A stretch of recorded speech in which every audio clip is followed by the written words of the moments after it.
बिस्मिल्लाहिर्रहमानिर्रहीम। अच्छा भाई, ये capacitor in an AC circuit, ये टॉपिक हम देख रहे थे। इसमें हमने ये देखा था कि कैपेसिटर डायरेक्ट करंट को ब्लॉक करता है, अल्टरनेटिंग करंट को अलाउ करता है। और हमने देखा था कि कैसे अलाउ करता है अल्टरनेटिंग करंट को। फिर हमने ये भी देखा था कि कैपेसिटर में current leads the voltage by π/2 radian और 90 डिग्रीज।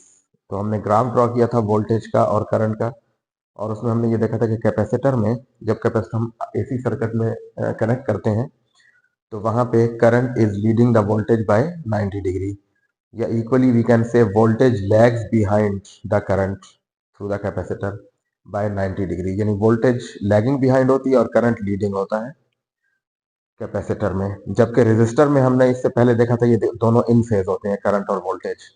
ठीक है, तो ये एक डिफरेंस है प्योर रेजिस्टर और प्योर कैपेसिटर सर्किट में, एसी सर्किट्स में। अच्छा, तो आज हमने ये देखना है कि रेजिस्टेंस में हमने देखा था कि रेजिस्टेंस जो है वो करंट के फ्लो को अपोज करती है। ठीक है, that opposition offered by the resistance to the flow of current by the conductor to the flow of current is known as its resistance. Similarly यहाँ पे हम ये देखते हैं कि जो कैपेसिटर है ये भी करंट के फ्लो को अपोज करता है। तो वो अपोज कितना करता है और उस अपोजिशन को हम क्या कहते हैं? ठीक है, तो उसको हम कहते हैं रिएक्टेंस ऑफ द कैपेसिटर। ठीक है, तो आज हमने ये देखना है कि what is the reactance of a capacitor.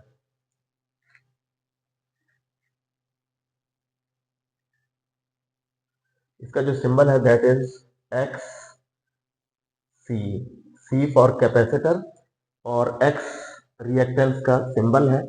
तो X C means reactance of a capacitor, जिसको बाद में हम कैपेसिटिव रिएक्टेंस भी कहते हैं। ये होती क्या है रिएक्टेंस?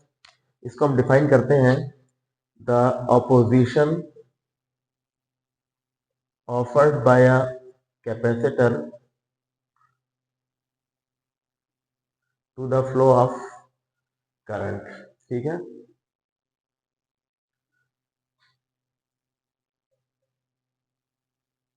यानी कैपेसिटर करंट के फ्लो को कितना अपोज करेगा।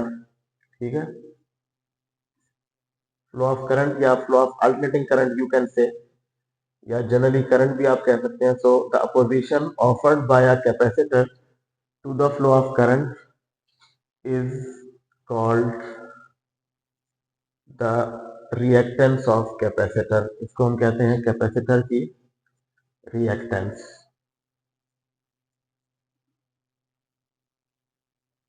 ये क्यों अपोज करता है करंट के फ्लो को? ठीक है, वो हम यहाँ पे देखते हैं। और उस अपोजिशन का जो उसको हम नाम देते हैं, वो हम देते हैं reactance of the capacitor. The opposition offered by a capacitor to the flow of current is known as its reactance. अच्छा, अब ये अपोज कैसे करता है देखें। शुरू में हमने देखा था कि जब ये कैपेसिटर पहले क्वार्टर साइकिल में चार्ज होता है तो चार्जिंग के दौरान करंट इसका कम होता है, मैक्सिमम से स्टार्ट होता है। यहाँ हमने ग्राफ भी ड्रॉ किया था कि करंट मैक्सिमम से स्टार्ट होकर जीरो पे चला जाता है, तो वो करंट कम होता है, जीरो पे आ जाता है ना। तो वो जीरो पे क्यों आता है? क्योंकि जैसे जैसे ये कैपेसिटर चार्ज होता है तो ये वाली प्लेट, ये जो इलेक्ट्रॉन यहाँ से यहाँ फ्लो कर रहे थे, तो ये वाली प्लेट उन इलेक्ट्रॉन के को रिपेल करती है। ठीक है, यानी इलेक्ट्रॉन्स का फ्लो डिफिकल्ट होता जाता है जैसे जैसे कैपेसिटर चार्ज होता है। यानी जो चार्ज कैपेसिटर है वो इलेक्ट्रॉन्स के फ्लो को अपोज करता है, यहां से वो अपोजिशन प्रोड्यूस होती है, जिसको हम रिएक्टेंस कहते हैं।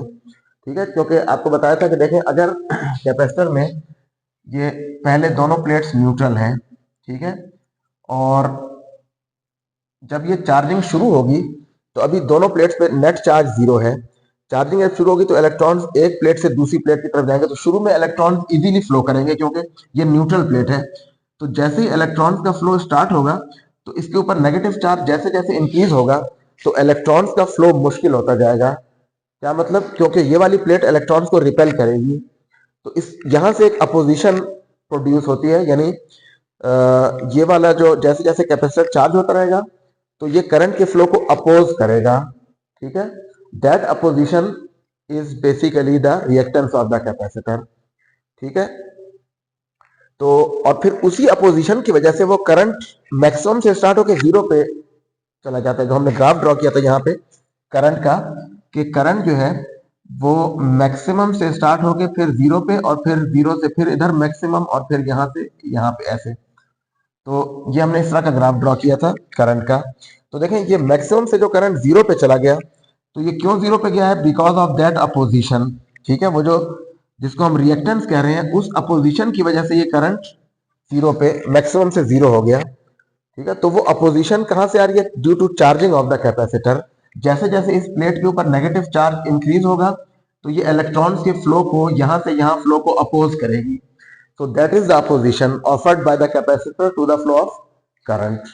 ठीक है, तो ये तो इसकी डेफिनेशन हो गई। अब मैथमेटिकली जो कैपेसिटर की कैपेसिटेंस है, इसको हम ऐसे लिखते हैं X C is equal to 1 over omega C, which can also be written as 1 over 2 pi F C, where omega यहाँ पे जो हमारा सोर्स है उसकी एंगुलर फ्रीक्वेंसी है अल्टरनेटिंग करंट की, जो हम लिखते हैं V is equal to V naught sine omega T. तो ये ओमेगा वो एंगुलर फ्रीक्वेंसी है यहाँ पे, और क्योंकि ओमेगा हमारे पास 2 पाई एफ के बराबर होता है, तो हम इसी इक्वेशन को ऐसे भी लिख सकते हैं 1 over 2 पाई एफ सी।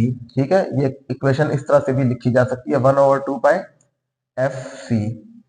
सो मैथमेटिकली हम रिएक्टेंस को यहां से फाइंड कर सकते हैं 1 over ओमेगा सी। क्या है? C is the capacitance of the capacitor. इस कैपेसिटर की कैपेसिटेंस सी है।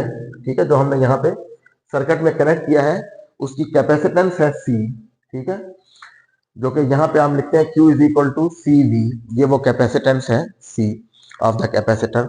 सो this is the formula for the reactance of the capacitor, 1 over omega C या 1 over 2 पाई एफ सी।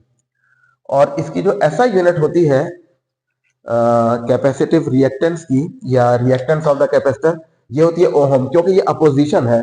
जैसे रेजिस्टेंस हमारे पास क्या होती है? Resistance of a conductor is the opposition offered by that conductor to the flow of current, उसको हम resistance कहते हैं। और रेजिस्टेंस यूनिट भी ओहम होती है, तो इसकी यूनिट भी ओहम ही है। वो हम शो भी कर सकते हैं कि इसकी यूनिट कैसे ओहम आती है। अगर आप ये वाली इक्वेशन ले लें तो यहाँ पे देखें हमारे पास है 1 over 2 पाई एफ सी। तो अगर हम यूनिट्स लिखें तो 1 over 2 पाई की तो कोई यूनिट नहीं है, फ्रीक्वेंसी की यूनिट होती है हर्ट्ज, और कैपेसिटेंस की होती है फैराड। ठीक है, तो हर्ट्ज हमारे पास होता है 1 over साइकिल्स पर सेकंड, या इसको हम लिखते हैं 1 over सेकंड। और जो फैराड होता है, फैराड यहां से हमारे पास आता है Q is equal to C V. तो सी क्या होगा? Q over V, यानी कूलम पर वोल्ट। फैराड क्या होता है? कूलम पर volt. So this is coulomb over volt. ठीक है, फैराड इसके इक्विवेलेंट होता है कूलम पर वोल्ट के। तो यहां से हम इसको ऐसे लिख सकते हैं, this is equal two volt into second. ठीक है, ओवर कूलम। ठीक है, या आप इसको ऐसे लिख लें, इसको इस तरह से लिख लें, वोल्ट को आप ऊपर ये नीचे है ना, तो देखें ये हो जाएगा वोल्ट डिवाइडेड बाय, नीचे रह जाएगा कूलम पर सेकंड। तो कूलम पर सेकंड ये करंट की डेफिनेशन से आता है, कूलम पर सेकंड इज एम्पेयर। ठीक है, क्योंकि करंट होता है charge, rate of flow of charge, charge पर यूनिट टाइम। तो कूलम पर सेकंड को हम क्या लिख सकते हैं? Ampere. So this we can write volt over ampere which is equal to ohm. ठीक है, so SI unit of reactance of the capacitor यानी XC इज ओहम। ठीक है, ये volt over ampere Ohm's law से आता है। Volt over ampere, Ohm's law आपके पास क्या है? ओहम्स लॉ है आपके पास V is equal to I R. So यहां से R किसके इक्वल आएगा? R is equal to V over I। Resistance क्या आएगी? V over I। तो क्या मतलब V की यूनिट होती है वोल्ट और I की होती है एम्पेयर। तो वोल्ट पर एम्पेयर किसके बराबर हो जाएगा?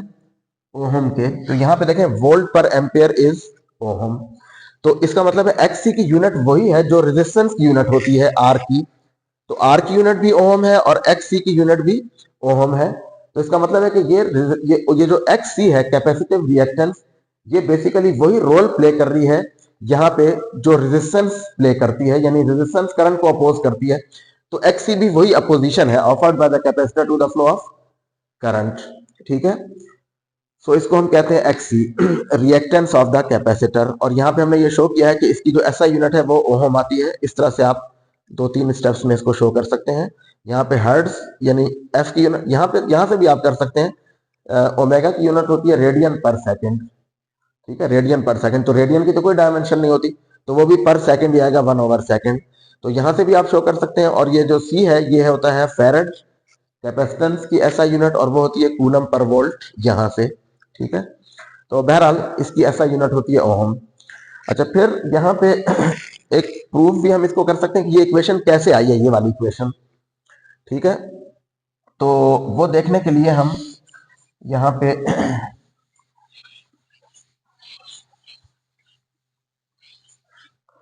या उससे पहले एक और चीज देख लें। ये जो इक्वेशन हमने लिखी है,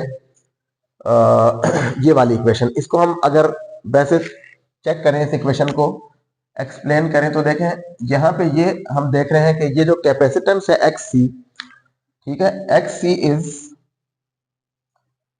inversely proportional to the frequency and X C is inversely proportional to the capacitance of the capacitor.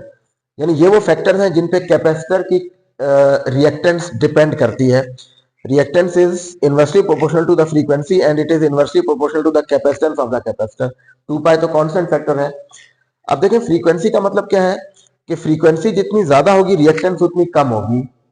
क्या मतलब? उसका मतलब ये है कि जब फ्रीक्वेंसी ज्यादा होगी, तो देखिए हमने देखा था कि एक साइकिल में, ये हाफ साइकिल ये था और हाफ साइकिल ये था, तो एक साइकिल में ये कैपेसिटर 2 दफा फुली चार्ज होता है और 2 दफा कंप्लीटली डिस्चार्ज होता है।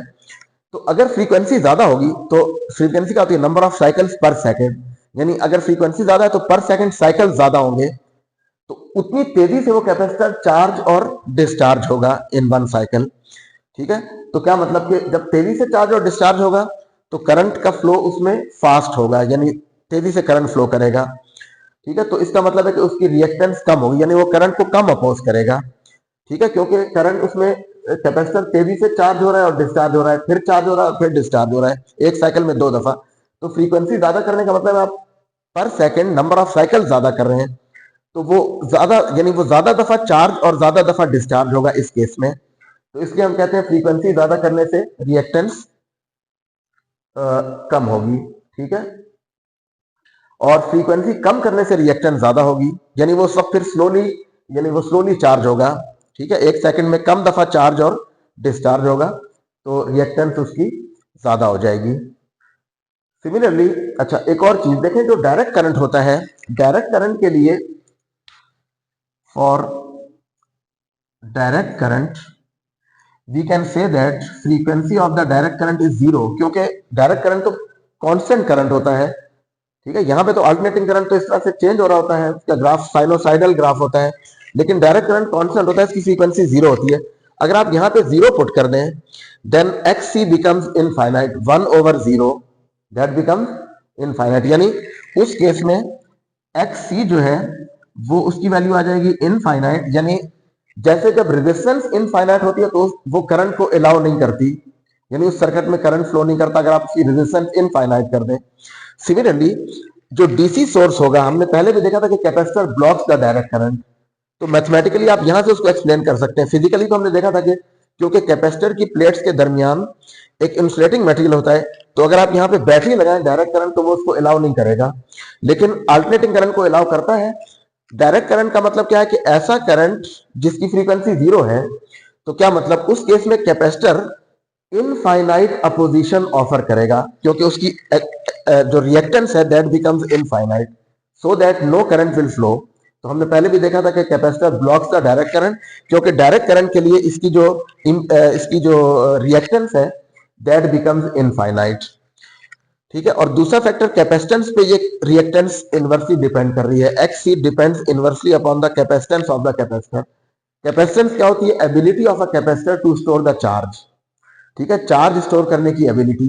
तो ये एबिलिटी जितनी कम होगी रिएक्टेंस उतनी ज्यादा होगी। क्या मतलब कि अगर वो कैपेसिटर कम चार्ज स्टोर करेगा तो उसकी रिएक्टेंस ज्यादा होगी, और अगर ज्यादा चार्ज स्टोर करेगा तो उसकी रिएक्टेंस कम होगी। तो होना भी चाहिए। क्या मतलब कि अगर ये ज्यादा चार्ज स्टोर कर सकता है तो ज्यादा चार्ज फ्लो करेगा। क्या मतलब कि करंट ज्यादा होगा। Current is the rate of flow of charge. जब ज्यादा चार्ज फ्लो करेगा तो करंट ज्यादा होगा। तो इसका मतलब है कि ये कैपेसिटर जितना ज्यादा चार्ज स्टोर कर सकता है, यानी इसकी कैपेसिटर जितनी ज्यादा है तो इसकी रिएक्टेंस उतनी कम होगी। तो यहां पे ये चीज शो हो रही है कि reactance depends inversely upon the capacitance. तो ये वो फैक्टर हैं जिन पे कैपेसिटेंस की रिएक्टेंस डिपेंड करती है, कैपेसिटर की रिएक्टेंस डिपेंड करती है इन फैक्टर्स पे, फ्रीक्वेंसी पे और कैपेसिटेंस ऑफ द कैपेसिटर पे इनवर्सली डिपेंड करती है कैपेसिटर की रिएक्टेंस। ठीक है।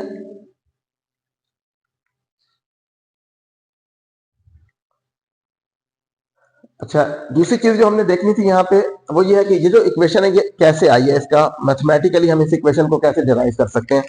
तो देखें, इसकी जो डेरिवेशन है उसमें थोड़ा सा कैलकुलस इन्वॉल्व है। आप यहाँ पे जो delta Q over delta T है, जिसको हमने कहा था slope of Q T graph, charge time graph, तो इसको हम ऐसे भी लिख सकते हैं, आई इज इक्वल टू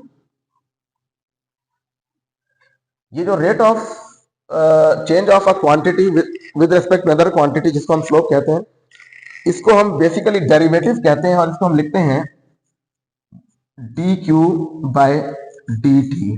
करंट को हम ऐसे भी लिख सकते हैं delta Q over delta T, delta Q D Q over D T. ये बेसिकली चार्ज का डेरिवेटिव है विद रिस्पेक्ट टू टाइम। ये मैथमेटिक्स जिन स्टूडेंट्स ने पढ़ा हुआ है वो इसको समझ ज्यादा बेहतर समझेंगे कि ये डेरिवेटिव हम कैसे फाइंड करते हैं। तो देखें, विद रिस्पेक्ट टू टाइम हमने क्यू का डेरिवेटिव लेना है और क्यू हमारे पास ये है। तो देखें, इसको हम ऐसे लिख सकते हैं, this can be written as d by D T of q की वैल्यू क्या है, C V naught sine omega t. So this is C V naught sine omega t. अब देखें, यहां पे हमने विद रिस्पेक्ट टू टी इसको differentiate करना है, तो ये सी और वी नॉट ये कांस्टेंट फैक्टर हैं, जबकि साइन टी का फंक्शन है, साइन इज ओमेगा टी। तो ये साइन फंक्शन में टाइम आ रहा है जबकि इनमें टाइम नहीं आ रहा। तो हम इन कांस्टेंट्स को बाहर लिख लेते हैं।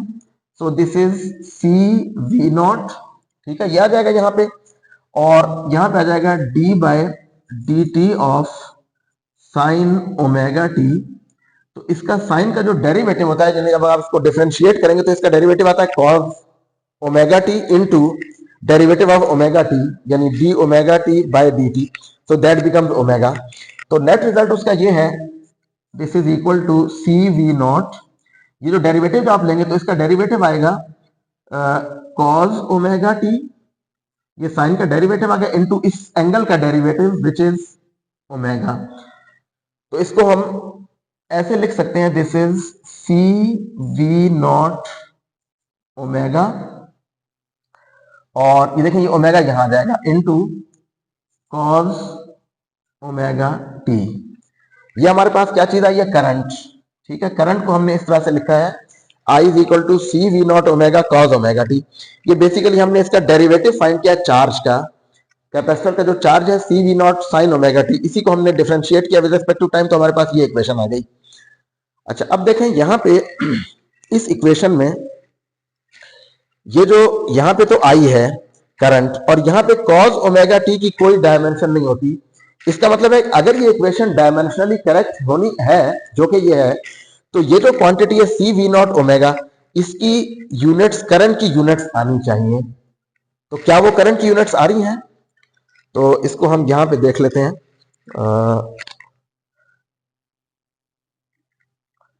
ठीक है, ये इसके बाद मैं यहां पे लिख रहा हूं I is equal to C V naught omega cos omega t.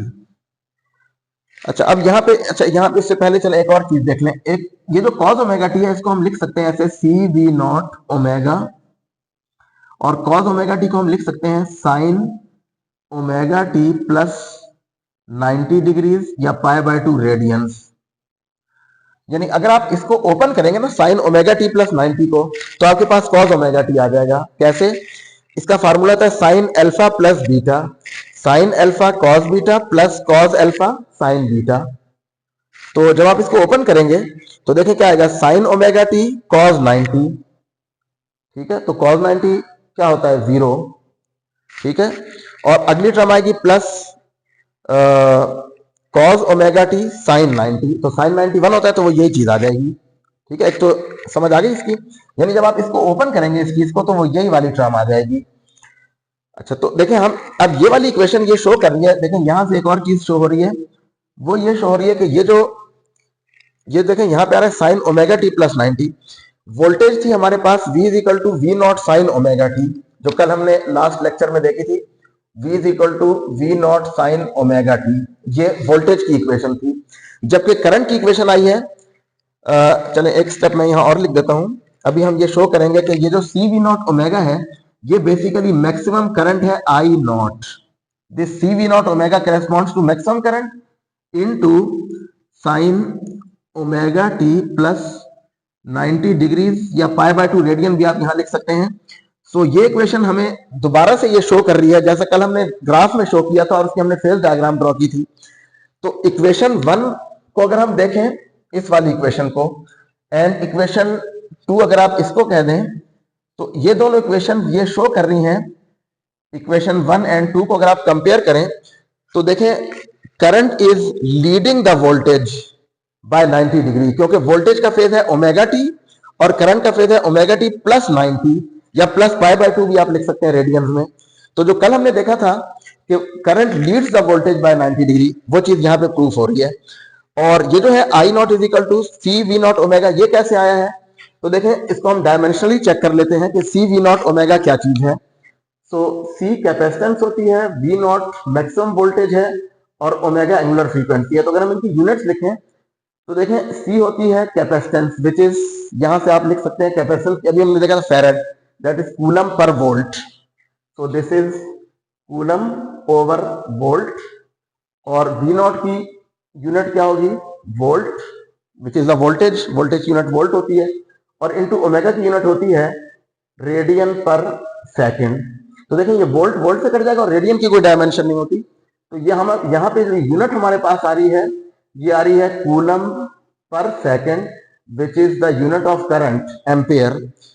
सो यानी हमने ये चेक किया कि इस क्वांटिटी की यूनिट करंट की यूनिट आ रही है, और क्योंकि यहाँ पे सी और वी नॉट तो कांस्टेंट, सी और ओमेगा ये तो कांस्टेंट फैक्टर्स हैं, तो जब वी नॉट मैक्सिमम होगा तो करंट भी मैक्सिमम होगा। तो एक चीज हमने ये लिखी है कि so C V naught omega is a current and as V naught is maximum voltage, so C V naught omega is maximum current। Maximum current क्या है, आई नॉट, इसलिए हमने यहां पे सी वी नॉट ओमेगा इस जगह आई नॉट लिखा था।